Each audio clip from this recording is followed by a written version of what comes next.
Welcome back to Analysis, where we've been discussing the persecution of the Uyghur community in Western China. In a recent business trip to China, the UK Prime Minister David Cameron downplayed the issue as human rights groups urged him to take it up when he met the Chinese president.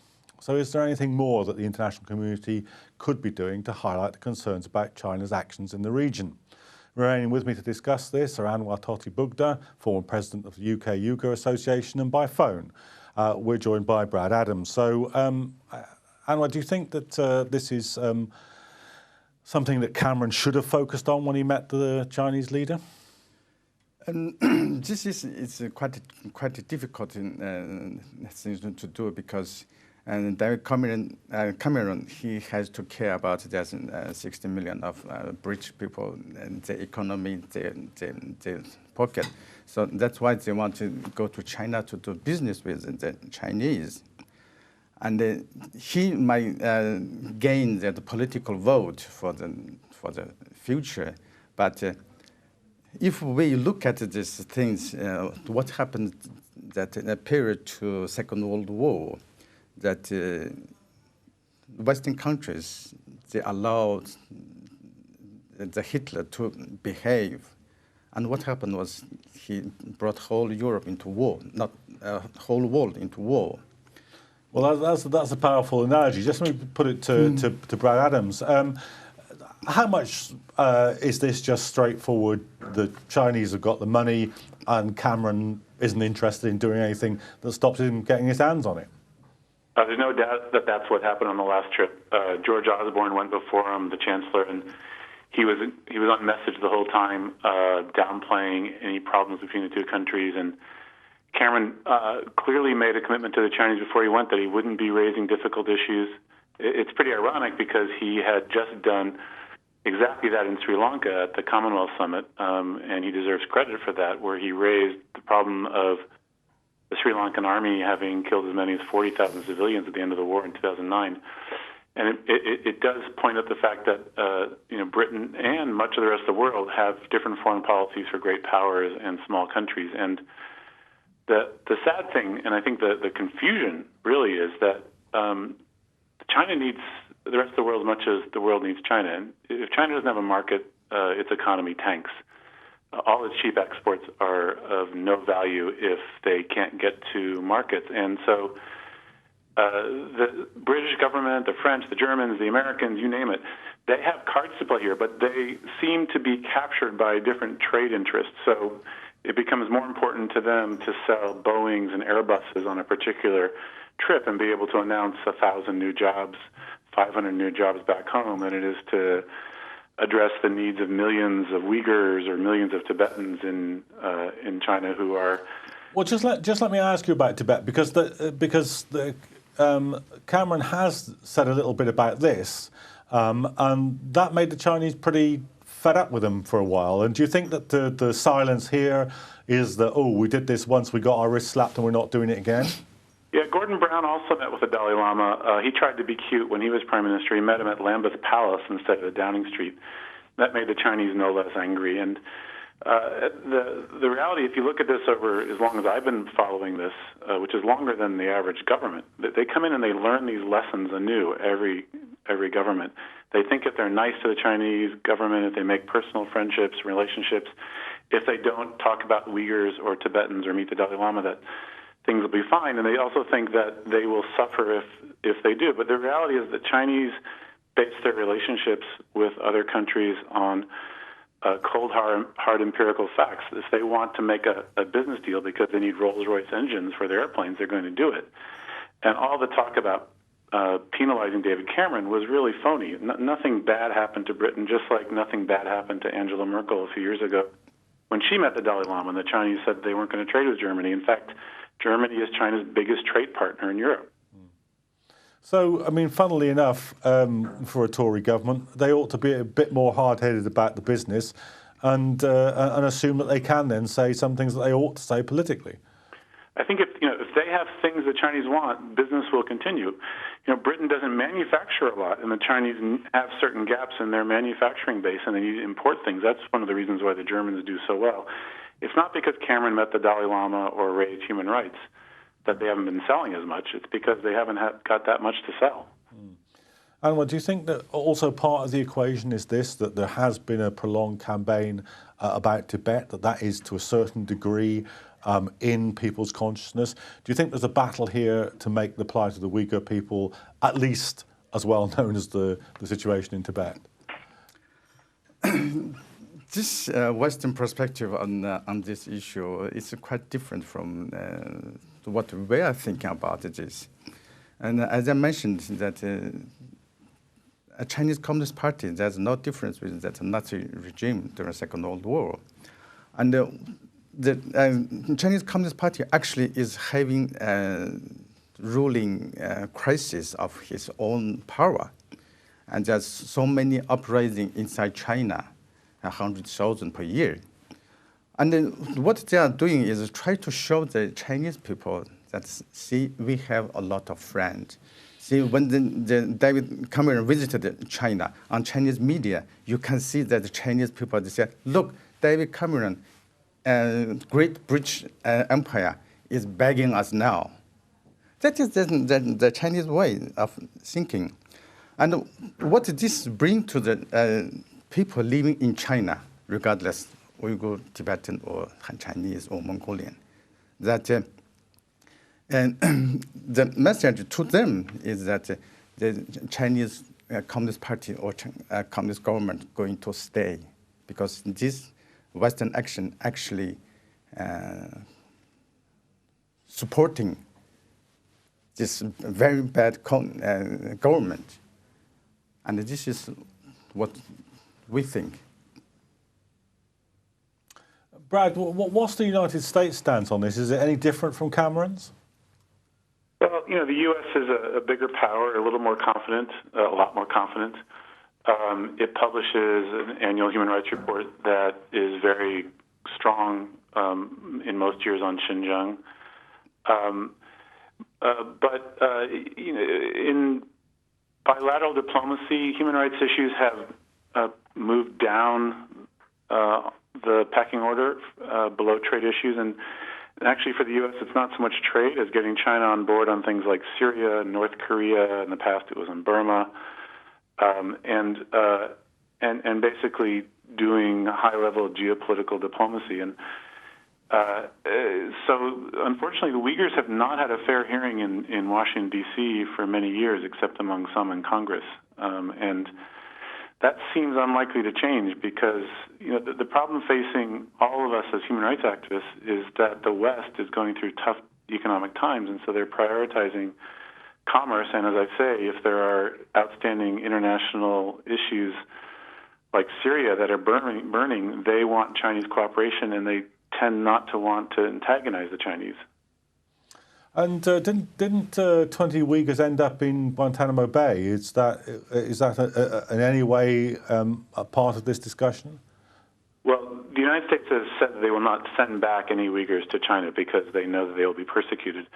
They've been trying for years to find a home, and as you may recall that some were sent to Albania as a way out of the problem. So no, that's not a big bilateral issue between the two countries. It's worth noting that Pakistan has, over the years, sent many Uyghurs back to their deaths in China. A number of people who've been arrested in Pakistan have been executed in China. Many have been given long prison terms. And that is purely for financial reasons. The Pakistani government has basically sold a lot of Uyghurs to their deaths to get increased aid and trade from the Chinese. Anwar, you mentioned when you were speaking before the 100,000, I think you said, protests inside China itself. Is there any attempt to make contact with those that are protesting against the Chinese government in China and to make common cause over the issues that are affecting the Uyghurs? I think China is the country everybody living behind an iron curtain. It's not an iron curtain between government and the people. Iron curtain in every people. So I don't know what you are doing, and you don't know what he's doing. But people outside, and they can see, they can have that information. That whole China, those Chinese people, they are fed up with this government. And they are operating against this local government. It's not because other province they are uprising. No, not because of that. Because they had enough. They can't bear that communist regime anymore. And a lot of these protests are to do with the industrialization process and things related to it, housing issues and so forth. Yes, and the housing issue, industrialization, but mainly for just corrupt officials. Corrupt officials, it's the private target. Try to bring them down. And do you think the corruption is a product of the kind of massive opening up of the Chinese economy, the kind of neoliberal economic policy of the Chinese, the industrial development policy? Has that accelerated the degree of corruption? I mean, it was probably always there, even under the old regime, but... A Communist Party, it is a dictatorship party, and then the Communist regime is a dictatorship regime. Therefore, your power is not under civilians. Nobody can say anything to you. And then this has actually built up the infrastructure for the corruption. Then when the things starting that economy developing, when they sell money, the money will automatically come into the pocket. I think that is two reasons. One is they had this system already, and for them, and then when the money started, and it just made it worse. Make it worse, yes. What in terms of how they're now attempting to marginalise the Uyghur people?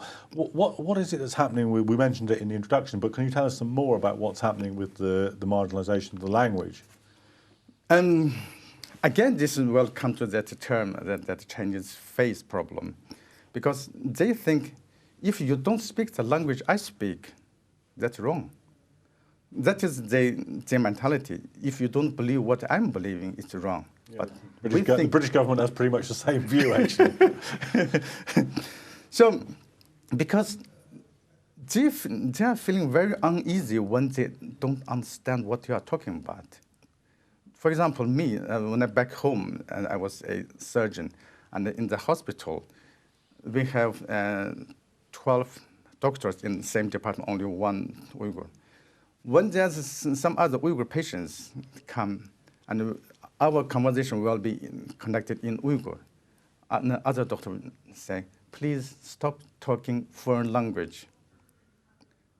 And I said, sorry, the language I'm talking, it is part of a great national of China language. You don't understand, that is your problem. But this is pretty much because they think when you are talking in different language, they think you are talking about him. And in the province, when Uyghur children go to school, they're educated in Uyghur, and this is changing? This is changing since 10 years ago. And it was changing since I was a child. But by then, at least we had a choice. But my mom decided to send me to the Chinese school. So I studied Chinese from kindergarten. So my Chinese is much better than my Uyghur. But now... And is that typical? Are most Uyghurs bilingual? Bilingual only existed in Uyghur. But in Chinese policy, it said everybody working in Xinjiang has to be bilingual. But that is not happening because Chinese people, they just don't bother to learn that language. So the Chinese don't learn Uyghur, no. but most Uyghurs learn Chinese. Has to learn. And before they had choice, now they don't have choice. You must learn this Chinese language. And when Uyghurs apply for a job, what happens there? Is it possible to have a bilingual application form? Can they apply in their own language? What degree of discrimination is in people's jobs? I give you one example. Uyghur people, they have their own Uyghur traditional medicine. That is carried on by the Uyghur culture, Uyghur language. And there's a man in the city of Hotan. he was running his clinic, Uyghur traditional medicine clinic, is based on the herbs and some bones. And last year, the central government said they are going to standardize just all the certificate things. So everybody who's practicing Chinese traditional medicine or any kind of alternative or Western medicine, you have to have a certificate. So this man, he's practiced all his life in Uyghur language.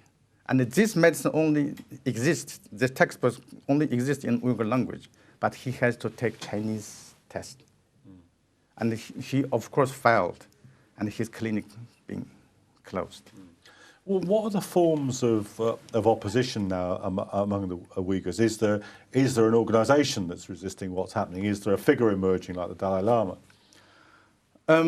Unfortunately, there is no figure emerging like Dalai Lama. And we have an organization called the World Uyghur Congress based in Munich and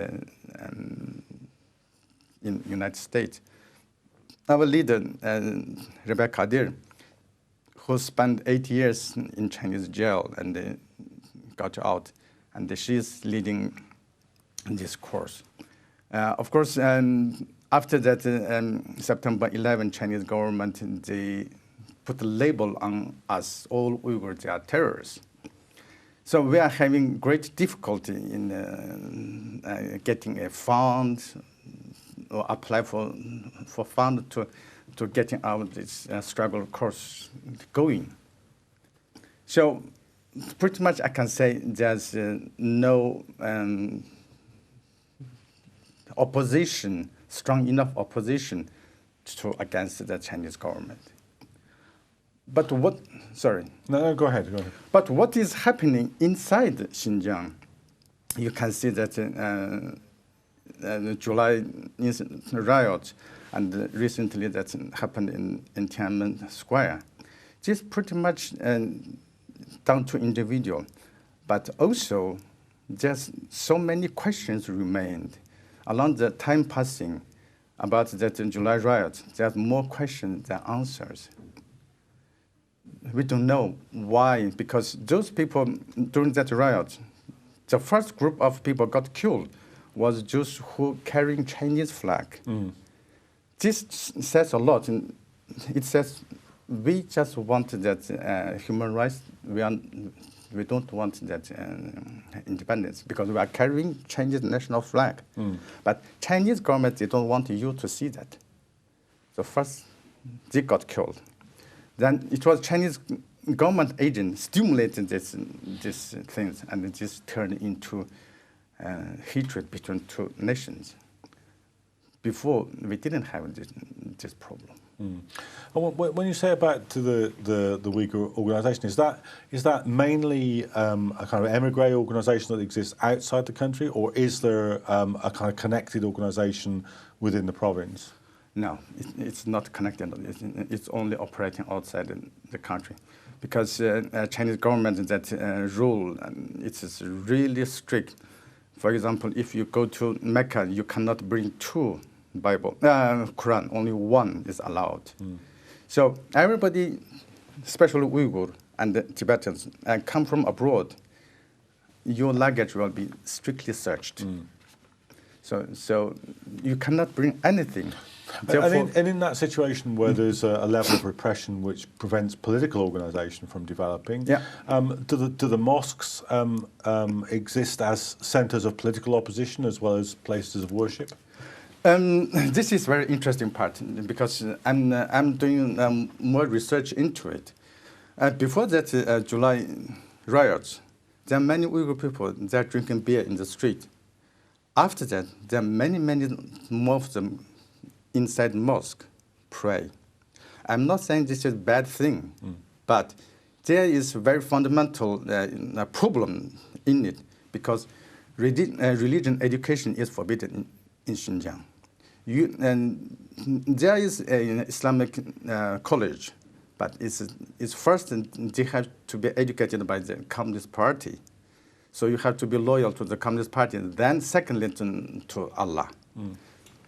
So many of them, they don't go there.